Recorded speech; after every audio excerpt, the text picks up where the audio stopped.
جب ہندوستان کی مقدس سرزمین پر انگریزوں کا ناپاک سایہ پڑا اور اپنی شاطرانہ اور اجارانہ چالوں سے یہاں کے مالک بن بیٹھے، جب باشندگان ہند پر طرح طرح کے ظلم و ستم کے پہاڑ توڑے جانے لگے، جب ہندوستانیوں کو غلام بنایا جانے لگا، جب ہندوستانیوں کے خون کے پسینے سے بھی ارزاں ہونے لگے، تو ایسے نازک وقت میں جس شخص نے سب سے پہلے علم بغاوت بلند کیا وہ رئیس الاولیاء، فخر چمن، نازش وطن شاہ عبد العزیز ابن ولی اللہ محدث دہلوی رحمۃ اللہ علیہ ہیں۔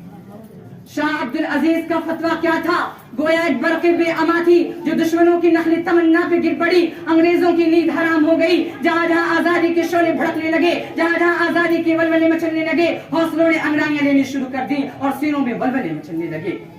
مسندی درس پر بیٹھ کر قرآن و حدیث کا درس دینے والے علماء کرام اور خانقاہوں میں بیٹھ کر اپنے خون جگر سے شمع اسلام کو فروزاں کرنے والے مشائخ اعظام اپنی خانقاہوں اور مدرسوں کو چھوڑ کر میدان کارزار میں آ گئے۔